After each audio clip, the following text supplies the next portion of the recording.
Dobar dan, poštovani gledatelji. Na početku smo nove televizijske sezone. Družit ćemo se svakog ponedjeljka u ovo vrijeme. Izbori su iza nas. Od 14 stranaka s umirovljeničkim predznakom samo jedna ima svoga predstavnika u Saboru i to u opoziciji. Povjerenje starijih u političke elite odavno je izgubljeno. Nade je sve manje, što i nije čudno kada racionalnih rješenja za nagomilane probleme nema na vidiku.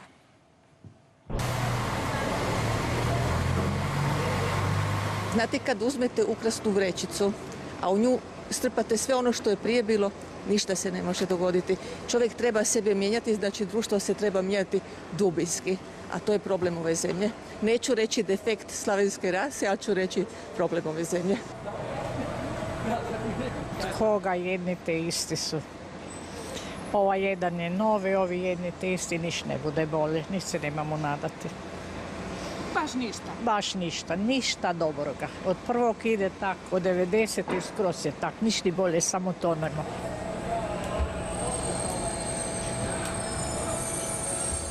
Umirovljenici ne traže puno. Nema malo penzije i malo zdravlja. A da bi ono malo zdravlja sačuvali, trebali bi da brže dođu do doktora, da dođu brže do lijekova i da im budu jeftini i lijekovi i doktori. To je njihovo, što se tiče penzionera. A mladi su puni želja. I da im se ostvare i jednim i drugim, to je moja želja. Penzija će ostati i ono kako je bilo, znate. Nema dinara i onda je to. Nema. Bilo bi fino kad bi koji dinar, baš ovima sitnima kaj su, znate, do 1500 kaj imaju i ti, da im podignu, znate. A mi kad ima malo više nas pusti na miru, mi smo zadovoljni. Jesu li umirovljenici pomireni sa svojom situacijom ili su samo realni i svjesni trenutka i mjesta u kojem žive? Razgovaramo u današnjoj emisiji. Pozdravljam gospođu Jasnu Petrović, predsjednicu Sindikata umirovljenika Hrvatske. Dobar dan, dobro nam došli. Dobar dan, pozdrav gledateljima. I tu je s nama naš kolega Željko Kardum, ekonomski komentator Hrvatske radiotelevizije. Kolega Kardum, dobar dan. Dobar dan. Nekako vas sam pozvala danas jer vi mi uvijek zvučite onako brutalno realni. Ne znam koliko to, svi mi nekad volimo onako da nam se malo svijet i budućnost uljepšaju, pa evo danas možda, da nekako... Pa ja bih vrlo rado da mogu realno... Dakle, ja imam problem što ljudima govorim istinu. Dakle, neuvijeno, neki to prihvaćaju, neki ne. Oni koji prihvaćaju tako, doživljavam je tako kao jesam. Mislim da ljudima treba reći realno, a onda oni nek sami ocjene je li to za njih dobro ili loše, ili ako im ne kažete realno, uljuljkujete ih u nekakva očekivanja koja su često nerealna. Mi ćemo sad krenuti po redu, vidjet ćemo kako su umirovljenici uopće zadovoljni svojim tretmanom bili u predizbornoj kampanji, vidjet ćemo što oni očekuju, a onda ćete vi nama nekako reći, odnosno našim dragim gledateljima, jesu li ta očekivanja realna ili nisu, koje su mogućnosti. Gospođo Jasna, evo, jeste li vi zadovoljni tretmanom umirovljenika u predizbornoj kampanji? Što prvo umirovljenici očekuju? Prvo, u toj kampanji gotovo se i nisu spominjali umirovljenici. Oni su tretirani standardno kao i obično, kao jedan balast društveni trošak, proračunska rupa bez dna. I to se i vidjelo iz svih prijedloga. Recimo, po čemu su se razlikovali, nebitno. Dok je HDZ imao posve isti stav što se tiče recimo drugog mirovinskog stupa. Što se tiče usklađivanja, tu je Frankenstein formula koja je zastupala Kukuriku koalicija opstala i vidimo koje su njene posljedice, a to je da i dalje tonemo prema siromaštvu. Samo da napomenemo, 8 kuna su mirovine porasle usklađivanjem. 7,8. Evo, nešto ispod 8 kuna. A prije toga je bio onaj Medo, famozni Medo koji su brojni umirovljenici nazivali Sindikat umirovljenika i Maticu umirovljenika i tražili adresu od gospodina ili broj tekućeg od gospodina tadašnjeg ministra da bi mu poslali tih 5 kuna, pa kad se skupi nešto bude možda od toga.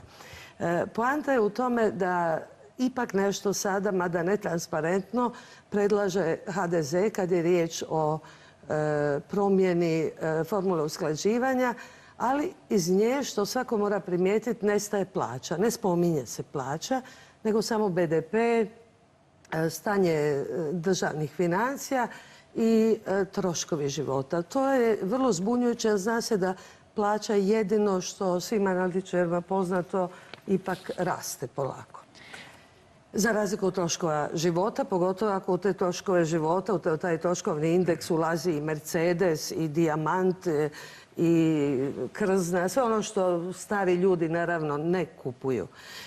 Zatim ima zanimljiv bio prijedlog na strani Narodne koalicije koji smo mi isti takav zatražili u našem paketu za borbu protiv siromaštva, a to je bio oko davanja određenog postotka mirovine preminulog partnera preživjelom partneru. Dakle, u svoju mirovinu možete dobiti, ovisno o socijalnim kriterijima, 20 do 50%. Međutim, to je model koji u Europi skoro svugdje funkcionira. Vrlo je prihvaćen i zanimljivo je da ga IFO institut nije uopće spomenuo. Dok su spomenuli nešto drugo, a to je ukidanje minimalne mirovine. Vi ste uoči i minimalne plaće. Vi ste uoči izbora poslali svoje prijedloge svim političkim strankama. Je li vas ko kontaktirao možda prije izbora i tražio? Bilo je nekih komunikacija. To je 6 grupa zahtjeva koji su prije svega usklađivanje mirovina i jednokratno usklađivanje. Automatsko tražimo kad god padne ispod 40%, što prema međunarodnom standardu konvenciji. A sad je ispod 40%? Sad je na 38, 39%. Da, udio prosječne mirovine u prosječnoj plaći. U prosječnoj plaći to je ta relativna vrijednost mirovine i tražimo potpisivanje konvencije 128 kako bi se to kad već obećavaju političari, a jedni i drugi su govorili kako ćemo se popesti na 60% udjela. Pa evo mi im predlažemo da barem dođemo na 45, to je konvencija 128, pa da onda to nije dosta. Ali za početak mi ćemo biti jako zadovoljni. Evo, samo kratko nam, gospođa Petrović, znači tražili ste usklađivanje tražili smo mjere protiv siromaštva. Jedna od njih je i socijalna mirovina, a svakako i minimalna mirovina, a ne najniža mirovina. To je posebno područje koje je vrlo lako obrazložiti zašto bi trebalo to uvesti. Zatim tražili smo da se očuva javni mirovinski stup, a da se drugi stup transformira u dobrovoljan. I tu smo bili vrlo eksplicitni. Također smo... Oprostite, ste vi uplaćivali u drugi stup? Ali to je nebitno. Je nebitno je zato što raspolažete tuđim novcima. Ja ne bih htjela da sad krene rasprava. Nemojte se ljuti, ne bih htjela sad da krene nam rasprava u drugi stup. Ne znam zašto je pokrenuo. Ja ću upravo reći drugo. Traži nečije tuđe novce. Oni su individualizirani novci nečiji na računima u drugom mirovinskom stupu. A šta je prijatelju gospodina Šonja koji nazove penzionerima? Držimo se mi teme. Dakle, je li istina da vi niste uplaćivali u drugi mirovinski stup, a da bi sad voljeli da se nekako novci prebace u prvi. Ali molim vas, jer ja vas trebam pitati da li ste vi plaćeni od banaka. Nemojte. A jeste vi? Nemojte da tako razgovaramo. Ja ne bih htjela da razgovor krene... Probajte se pristojno razgovora i teme. Vi ste me prekinuli. Ne, ali vi ste krenuli sa diskvalifikacijom. Imate li argumenta? Nisam, gospodine, vi ste mene. Ja bi se vratila na ovu prvu točku. To je novac.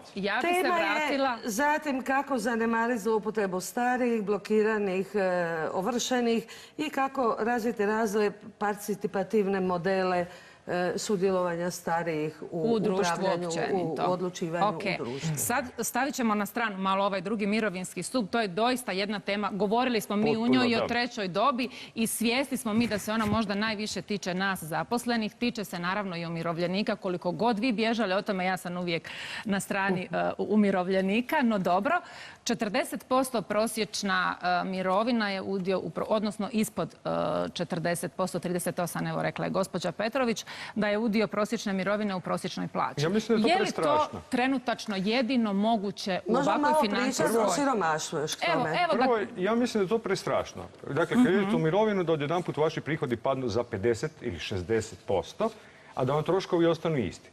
To je svakom prestrašno. Međutim, ajmo se mi vratiti na glavnu temu, a to da li je moguće promijeniti ili ne.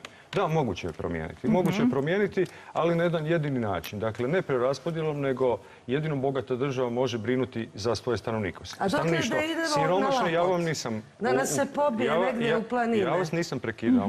Jeste prekinuli jednim pitanjem, a ne komentarom. Dobro, dakle... Ideja Bismarckovih reformi koje smo imali, od koje se dalje vežu i tako je nastao naš zapravo mirovinski sustav, nije bila bolji život ljudi, nego vezanje ljudi uz državu.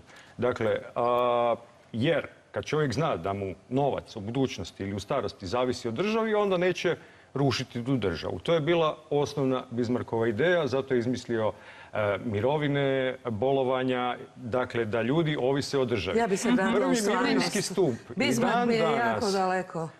prvi mirovinski stup danas isključivo ovisi o političkoj volji i moći države da u tom trenutku ispuni tu financijsku obvezu. A naša Je li država nema tu. suprotno Pa kako uopće kad su uopćeno uzele mišljenje? novac banke? Mogu li vam ja dovršiti? Dakle, ovako, sam sustav Da, je profesore. zamišljen. Sam sustav je zamišljen, dakle, da se tu ne kumulira novac u prvom mirovinskom sustavu, nego da je to pay as you go. Dakle, mi uplaćujemo sada koji radimo za mirovine koje se isplaćuju u ovom trenutku umirovljenicima. Dakle, tu se ništa ne skuplja, tu se ništa ne oplemenjuje, nego to je plaćanje, to je međugeneracijska solidarnost koji... Mogu li ja dovršiti? Mogu li ja dovršiti? Upali ste mi treći put u riječ. Molim vas, prestanite. Samo neka kolega Sav Kardum. novac koji ste vi izdvajali godinama u taj prvi mirovinski stup, on ne postoji. Dapače, trenutno, u 2016. godini, prema rezultatima, uplate u taj prvi mirovinski stup su bile 17,2 milijarde manje nego što su bile isplate za sadašnje mirovine. Što znači da je svaki mjesec samo za isplatu sadašnjih mirovina u proračunu falilo 1,43 milijarde mjesečno ili 191 milijun eura mjesečno je falio. Taj novac, dakle, mogli ste ili zadužiti se, jer država i onako ima manjak, ima proračunski manjak. Dakle, ne postoji drugi način nego da se zadužite. Dakle, možete eventualno Ima šanse da bude isplaćivati dijalog. Da. tako da posudite novac i da prebacite odgovornost na sljedeće generacije koje će to otplaćivati. To je jedno rješenje. Ili drugo, jedino moguće rješenje je da država počinje gospodarski rast.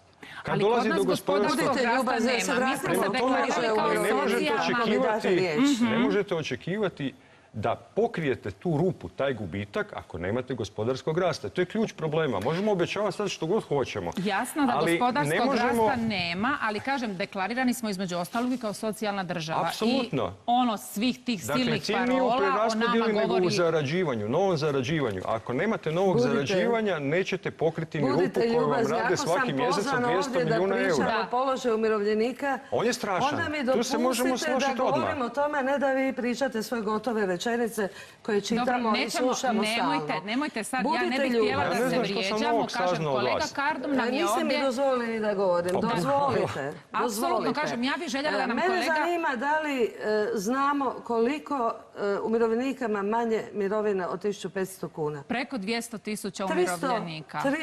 320.000. Dobro. Tih 320.000 su odmah osuđeni na smrt, ako ćemo pravo pričati. Hoćemo reći da je Hrvatska... ima nezaposlenih? Dozvolite, da Hrvatska ima najniže mirovine u cijeloj bivšoj Jugi. I da je najmanje Jel znate razvijena to? od svih zemalja Europske unije. Pa zbog čega? Zato jer je Nije neko zbog loše mirovina. vodio, a nisam ih ja vodila. Molim vas, lijepo dopustite me da dovršim. Slažemo Pa dobro, se. nije ih ni kolega Dopustite me da Kardum dovršim. vodio, ali kažemo... U Hrvatskoj je udjel mirovine u prosječnoj plaći relativna vrijednost samo 38,22%, a Slovenija 58%, Crna Gora... koliki je BDP Slovenije? Dopustite da govorim. Crna Gora 58%, Srbija 47%, Makedonija 60%, pa čak i Bosna ima 44%.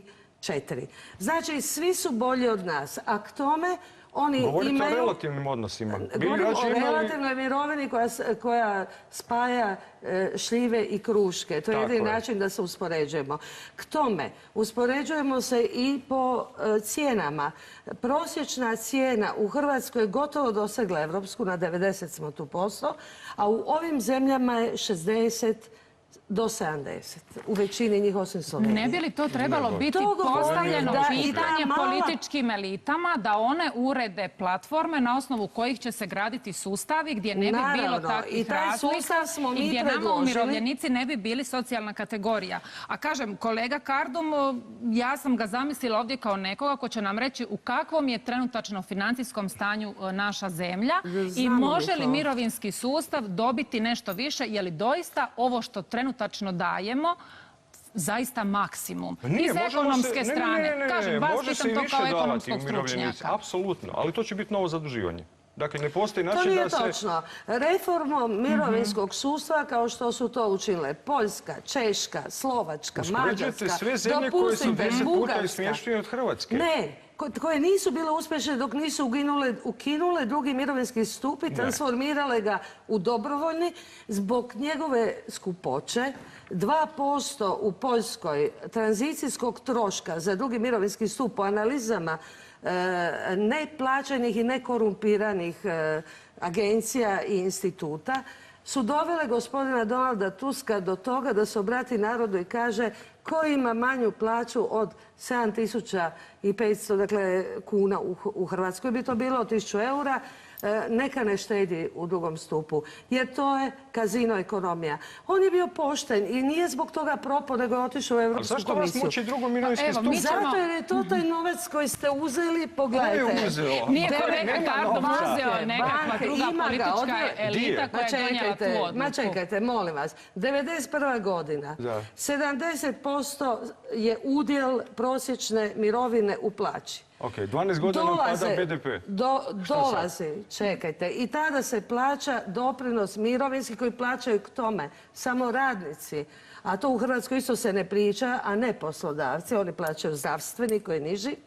Dakle, tada se dolazi do nečega što može transferirati itekako Hrvatsku, ali dolazi čikaška škola, dolaze dečki koji pod Svjetskom bankom kreiraju Da li je točno da imamo danas pola milijuna manje zaposlenih nego što smo imali 90-ih? Ali je li točno da je danas 15%, a HDZ hoće 14%, da bude doprinos, a bio je 24%. Zbog čega je taj dio predat bankama da one to vrte, pa imaju grijana stol. Inozemne banke, mirovinski fondovi pri inozemnim bankama. Dobro, to je, kažem, ja nisam... Vi ne izdvajate u taj stup. Ne razumijem. Ali ko je to vi, gospodine? Mi brinemo jednako kao i drugi. Ne izdvajaju umirovljenici, ne izdvajaju zapisne. Jer bi vi zakinuli umirovljenike ili oni pred mirovinom za pravo da govore o društvenom sustavu. Vi bi im zabranili glasanje na izborima. Ne dodajte novac u drugi mirovinski stup. Zašto vas brine drugi mirovinski stup? Pa zato jer ste s time narušili ravnotežu. Morat ćemo prekinuti ubrzo ovu raspravu. Nije, nego smo dugoročno osigurali stabilnost sustava. Da, ne mogu se vratiti uopće u pitanje položaja umirovljenika, jer vi ste... Ovo je apsolutno burno započelo. Nažalost, nismo uspjeli doći do teme da ja pitam kolegu Karduma je li moguće da se socijalne mirovine pokrenu, možda i ove točke o kojima su umirovljenici govorili, kada već znamo u kakvoj smo financijskoj situaciji, imali mogućnosti da ovo što su umirovljenici tražili, a pojedine stranke koje su evo i osvojile vlasti i obećale, znači ima mogućnosti. Apsolutno ima, ako se ide na novo zaduženje. Znači jedino to. Ili preslagivanje. Ne možete preslagivati ako vam fali. Ako vas upozorava Svjetska banka danas... Ili zaduživanje ili preslagivanje. Nema preslagivanja, nemate što presložiti. Svjetska banka upozorava da dio koji ide u socijalu se može puno pametnije potrošiti kao prevencija. Jedna minimalna mirovina ili socijalna mirovina spada u kategoriju socijalno-preventivnih mjera. Dobro.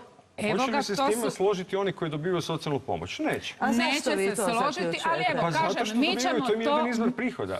Mi ćemo to morati rješavati.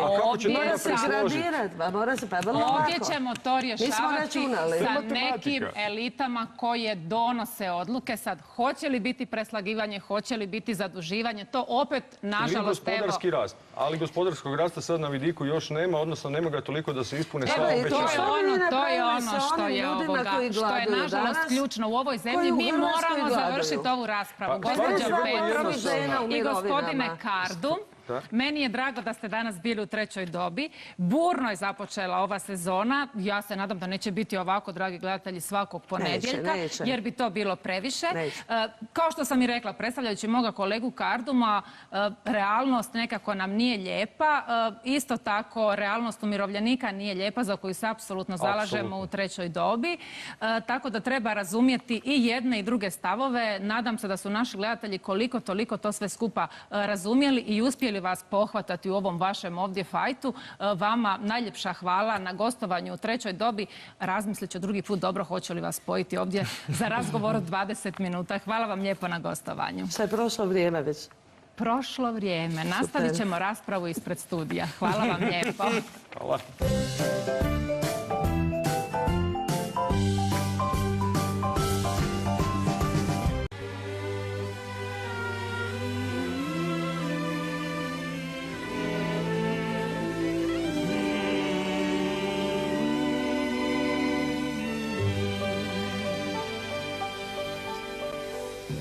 Dobro mi došel, prijatelj,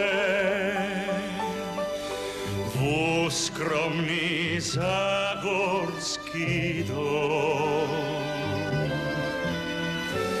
Budi kak doma v vlastitoj hiši, tu želiš, to moje srce ti da.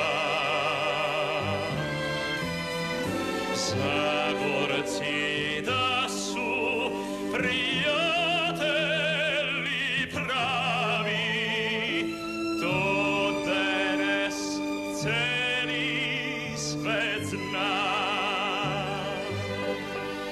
Nek je stara hiža ova, ali još navek tu stoji. Ne mreš zrušit ovog krova, daj se ničeg ne boji.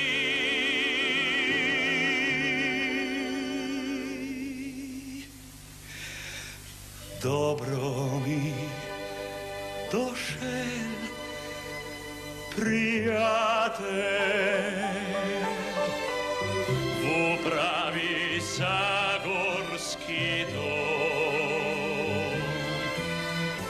Budi kak dom.